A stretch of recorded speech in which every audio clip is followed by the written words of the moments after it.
So, the Hugo Awards. It's happened. It's done.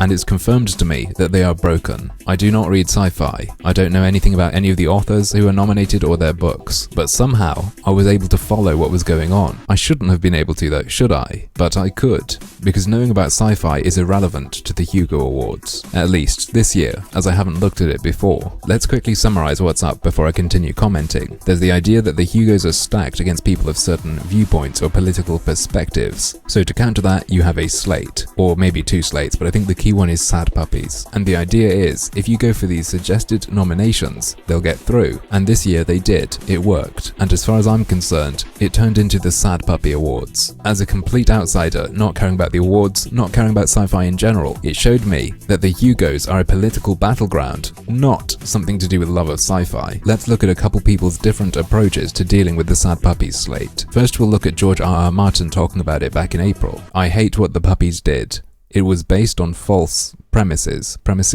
and though it was not illegal, it was mean-spirited and unsportsmanlike. So how about we do not prove them right by rigging the rules against Sad Puppies 4? How about we try to be better than that? There is nothing wrong with the Hugo rules. If we want to defeat the puppies, all we need to do is outvote them, get in our own nominations. This year, the puppies emptied the kennels and got out their vote, and we didn't. Fandom danced the usual, oh, too busy to nominate, I will just vote on the final ballot. And for that complacency, we got blindsided. We lost. They kicked our fanish asses, and now we have the ballot that they gave us. If we don't want that to happen again, we need to get out our own vote. But let's not give in to our worst impulses. I do not want to disenfranchise anyone. The fandom I joined in 1971, the fandom I love, is open and friendly and welcoming, and has room for every shade of political opinion and literary taste. Those are values worth defending, a culture worth fighting for. And if you read the entire post, which will be linked in the description, you can see that it's very much about, well,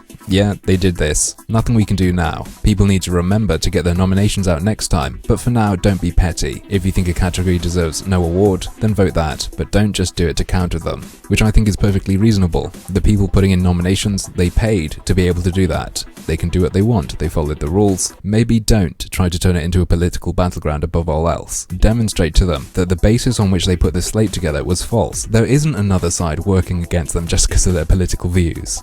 But oh dear, this is not the perspective that prevailed. What went down is exactly what you'd expect to go down if this were more of a political fight than anything to do with sci-fi. It's also how I knew more or less what was going to happen, which shouldn't have been the case. As someone completely ignorant of sci-fi, I should have been in the dark, but the voting wasn't about sci-fi. It was about countering the right-wing subversives. So people could have taken that George R.R. Martin approach. I think it would have made a good statement, and then next time people can remember to get their nominations in. An idea I had was people could abstain from the vote. To protest it, they could say, no, I hate this slate business, it's broken the Hugos, I don't want to be a part of this. Figure it out and I'll be back. I think that would have been an okay way to go. However, the strategic approach that people went for is summed up by this post. The Puppy-Free Hugo Award Voters Guide. Looking at this slate and then looking at the actual awards, I believe there is only one award that did not conform to this slate. Very much the fight fire with fire approach. You know, I guess, reversing the damage done by a bunch of progressive hating writers who decided to nominate works as a block. And these are the grounds on which people were voting this year. Do these really sound like sci-fi awards? Whether or not the premise for the Sad Puppy slate was correct to begin with, it's correct now. And I mean, I'm always of the belief that awards are bullshit. However, the way in which they're bullshit may change. There's a clip on YouTube of Harlan Ellison talking about the problems with the Hugo Awards and people begging for votes online. Now, it's a political clash. Like I said, the opposition that the Sad Puppies thought existed, whether it existed or not to begin with, does now exist. And if there was a chance to change the Sad Puppies' mind and get rid of their side,